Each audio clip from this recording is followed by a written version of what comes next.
भले ही ओआईसी पूरी दुनिया के मुसलमानों के लिए नाकारा साबित हुई हो, लेकिन उम्मीद नहीं छोड़ी जा सकती, क्योंकि हमारा ईमान हमसे कहता है कि उम्मीद पर दुनिया कायम है और अल्लाह जब चाहे किसी के भी दिल को पलट सकता है, किसी के भी ईमान को जगा सकता है और किसी को भी हिदायत दे सकता है। इस लिहाज से ओआईसी भले ही नाकारा है, लेकिन उम्मीद हमें नहीं छोड़नी चाहिए। ऐसे में ओआईसी की मीटिंग जब सऊदी अरब में हुई तो दुनिया भर के मुसलमानों की नज़र ओआईसी पर ही थी। अब ऐसा भी नहीं हो सकता कि ओआईसी सीधा ऐलान कर दे जंग का और हमला कर दे, लेकिन इन तमाम चीज़ों को एक तरफ रख के इससे पहले के बयानात ओआईसी के आप सुनेंगे तो आपको गुस्सा ही आएगा। लेकिन अब जब ओआईसी की ताज़ा तरीन मीटिंग हुई है, इसमें बुरी तरह से काफ़ी ज़्यादा गुस्से में ओआईसी के बयान हैं, यानी ओआईसी बुरी तरह से इजराइल पर भड़का है। सवाल ये है कि ओआईसी के भड़कने से क्या सच में इजराइल पर कोई प्रेशर बनेगा? तो सीधा जवाब है हाँ, क्योंकि अरब देश इस वक्त काफ़ी ज़्यादा ज़रूरी हैं इजराइल और अमेरिका के लिए। दूसरी बात, अमेरिका के सबसे ज़्यादा बेस अगर मिडिल ईस्ट में कहीं हैं तो वो सभी अरब देशों के अंदर ही हैं। इसलिए अमेरिका और इजराइल की नज़र इस ओआईसी की मीटिंग पर पहले से थी। आइए बहुत ही आसान और सरल भाषा में आपको बताता हूं कि ओआईसी में असल में किसने क्या क्या कहा। इस वीडियो के रिपोर्ट के अंत में आप ये डिसाइड करेंगे कि बयान किसके सख्त थे और किसकी बात से आप ज़्यादा राज़ी। दोस्तों, बात करेंगे सबसे पहले सऊदी अरब के क्राउन प्रिंस मोहम्मद बिन सलमान की। मोहम्मद बिन सलमान का कल का भी मैं आपको एक अपडेट दे चुका था, जिसमें वो अरब लीग की मीटिंग का उनका बयान सामने आया था, जो मैंने आपको दिखाया था। वही सेम बात उन्होंने ओआईसी में भी कही। इस मीटिंग में मोहम्मद बिन सलमान और सख्त नज़र आए। उन्होंने बिना बातों को घुमाए साफ तौर से कहा कि इजराइल को इसी वक्त इस जंग को, इस हमलों को रोकना होगा। साथ ही हम रिजेक्ट करते हैं कि ये सेल्फ डिफेंस है, इसको हम सेल्फ डिफेंस नहीं मानते। मोहम्मद बिन सलमान ने सख्ती से कहा कि ह्यूमैनिटेरियन रास्ता खोलना होगा और फ़िलिस्तीनियों की जान हर हाल में बचानी होगी। मदद का रास्ता इजराइल को खोलना ही होगा। उधर सऊदी अरब के क्राउन प्रिंस मोहम्मद बिन सलमान पहली बार इंटरनेशनल कम्युनिटीज़ पर भड़क गए। उन्होंने कहा कि ये फेलुअर है इंटरनेशनल कम्युनिटीज़ का, जो अपने आप को पावरफुल समझती हैं, कि वो इस जंग को, इस हमलों को और इजराइल को नहीं रुकवा पा रही हैं। मोहम्मद बिन सलमान के जो सख्त भरे लहजे में ये बातें बोली गई हैं, ये काफ़ी उम्मीद जताती हैं कि हो सकता है आने वाले समय में मोहम्मद बिन सलमान और सख्त हो जाएं या कोई बड़ा फैसला लें। अगला उन्होंने जो बयान दिया वो और सख्त था और उसकी उम्मीद इजराइल को नहीं थी कि मोहम्मद बिन सलमान इतने डिटेल में बोलेंगे। मोहम्मद बिन सलमान ने साफ तौर से कहा कि इजराइल गज़ा के अंदर बच्चों को, बूढ़ों को, महिलाओं को, इंफ्रास्ट्रक्चर को, हॉस्पिटल्स को निशाना बना रहा है, जो कि वॉर क्राइम है। वहीं मोहम्मद बिन सलमान ने कुछ भी नहीं छोड़ा। मोहम्मद बिन सलमान ने कहा कि जिस तरह से इजराइल गाज़ा के लोगों को ज़बरदस्ती गज़ा से निकाल रहा है, इसको हम पूरी तरह से रिजेक्ट करते हैं और इस पर हमारी नज़र है। मोहम्मद बिन सलमान के इस सख्त बयान से फ़र्क तो पड़ना ही है। आइए अब आगे बढ़ते हैं। मोहम्मद बिन सलमान का बयान अपने दिमाग में याद रखिएगा। अब मैं एक और बड़े लीडर का बयान आपको बताने वाला हूं, वो भी शॉर्ट में।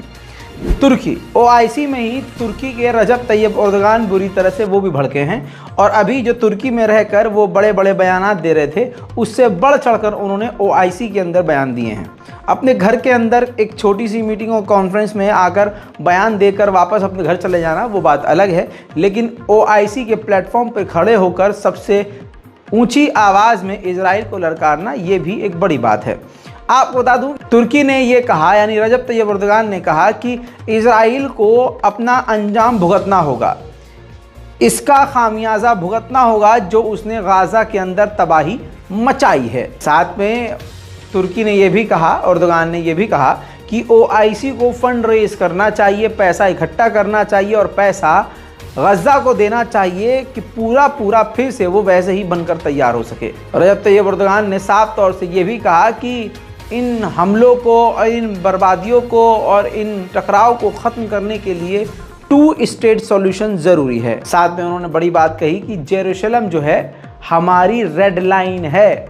जी हाँ, जिस जेरूशलम को इजराइल अपना बताता है, अर्दोगान ने कहा कि वो हमारी रेड लाइन है। रजब तैयब अर्दोगान ने जो सख्त बात कही वो ये कही कि जिस तरह से इजराइल ने न्यूक्लियर की धमकी दी है, इसकी जांच होनी चाहिए कि आखिरकार इजराइल के पास न्यूक्लियर बम है तो कितना है, कहाँ है और उसके दिमाग में क्या चल रहा है। मेरे दोस्तों, ये था OIC में तुर्की का बयान। अब तीसरे अहम, देखिए 3 या 4 ही लोग थे जिन्होंने सबसे बड़ा बयान दिया और पूरी दुनिया की नज़र उस पर थी, और मुझे यकीन है कि आपकी भी सिर्फ इन्हीं पर नज़र होगी, क्योंकि दूसरा कोई ऐसा कुछ बोला ही नहीं है। दोस्तों, ये तस्वीर देखिए, ये ऐतिहासिक तस्वीर है। ईरान के राष्ट्रपति इब्राहिम रईसी और मोहम्मद बिन सलमान की ये तस्वीर देखने लायक है। जिस तरह से तेज़ी से बढ़कर मोहम्मद बिन सलमान बढ़कर इब्राहिम रईसी के हाथ को पकड़कर उनके हाथ पर अपना दूसरा हाथ रखते हैं और 4 कदम उनसे एक्स्ट्रा चलकर उनको आकर रिसीव करके वापस अंदर लेकर जाते हैं, ये ऐतिहासिक तस्वीर है। इस तस्वीर से अमेरिका और इजराइल काफ़ी ज़्यादा हैरान और परेशान और चिढ़े हुए हैं। मेरे दोस्तों, अब बात आई है इब्राहिम रईसी की कि ईरान ने OIC में क्या बोला। मुझे यकीन है कि आपने दिमाग में मोहम्मद बिन सलमान के बयान को भी रखा, रजब तैयब अर्दोगान को भी रखा, और अब आप दिमाग से सुनेंगे कि ईरान ने क्या बोला। ईरान के राष्ट्रपति इब्राहिम रईसी का वही टोन रहा, वही जलवा रहा और वही अंदाज रहा जैसे वो ईरान में रहकर अमेरिका और इजराइल को कोसते हैं। इब्राहिम रईसी ने बातें बहुत बोली, लेकिन पॉइंटर्स आपको बता रहा हूँ। इब्राहिम रईसी ने कहा कि इजराइल जो क्राइम कर रहा है वो इतिहास का सबसे बड़ा क्राइम है और हम इसके गवाह बन रहे हैं। उन्होंने आगे ये कहा कि मुस्लिम देशों की एकता, जब तक हम मुसलमान देश एक नहीं होंगे हम इस जुल्म को रोक नहीं पाएंगे। साथ में उन्होंने कहा कि अमेरिका ही इजराइल को लीथल वेपन दे रहा है जिसका वो इस्तेमाल गाजा के खिलाफ कर रहा है। साथ में उन्होंने बड़ी बात कही कि इजराइल के ऊपर इकोनॉमिक पाबंदियां लगानी चाहिए, उससे डीलों को रद्द करना चाहिए, बिजनेस ट्रेड बंद करना चाहिए। साथ ही इब्राहिम रईसी ने कहा कि इजराइल को घसीटकर इंटरनेशनल क्रिमिनल कोर्ट ले जाना चाहिए। अब जो सबसे बड़ी बात कही है जिससे अमेरिका और इजराइल को आग लगने वाली है वो ये कि इब्राहिम रईसी ने कहा कि इस्लामिक देशों को, इस्लामिक कंट्रीज़ को, फ़िलिस्तीनियों को हथियार देना चाहिए ताकि वो अपना सेल्फ डिफेंस कर सकें। उन्होंने कहा कि एक ही ऑप्शन है पूरे इस तबाही को और कॉन्फ्लिक्ट्स को ख़त्म करने का, फ़िलिस्तीनी स्टेट बनाना from river to sea. From river to sea का मतलब ये हो गया कि पूरा का पूरा जो इजराइल है उसको मिटाकर, जैसे पहला फ़िलिस्तीन था, 2 स्टेट सॉल्यूशन की बात नहीं हो रही है यहाँ पर भैया, 2 स्टेट सॉल्यूशन की बात ही नहीं करी, कहा कि पूरा का पूरा जो है फ़िलिस्तीन होना चाहिए। साथ में इब्राहिम रईसी ने मुस्लिम देशों के मुंह पर ही OIC की मीटिंग में कहा कि आप सभी को मिलकर इजराइल को टेररिस्ट देश घोषित कर देना चाहिए। तो दोस्तों, ये है इब्राहिम रईसी ईरान के राष्ट्रपति का बयान। OIC में ये 3 चेहरे सबसे ज़्यादा हाईलाइट हुए जिनके बयान सबसे ज़्यादा दुनिया में सुने गए, और OIC की ये काफ़ी मजबूत और काफ़ी गुस्से वाले चेहरे थे। मेरे दोस्तों, आप समझ सकते हैं, तीनों बयान सुना दिए मैंने आपको, 3 लोगों के जिससे आपको उम्मीद थी। अब सवाल ये है, आप नीचे कमेंट करेंगे कि कौन से देश के बयान, किस देश के बयान से आप ज़्यादा मुत्तफिक हैं, किस बयान से, किसके बयान से आप ज़्यादा सेटिस्फाई हैं, किसने सख्त बयान दिया है। हालांकि अगली तस्वीरों में आपको ये भी दिखा देता हूँ, आप कमेंट कीजिएगा किसके बयान से आप एग्री हैं। पाकिस्तान के प्रधानमंत्री ने महमूद अब्बास से भी मुलाकात करी है उस OIC में, और साफ तौर से कहा कि 2 स्टेट सॉल्यूशन ज़रूरी है और जेरूशलम जो है फ़िलिस्तीन की राजधानी होनी चाहिए।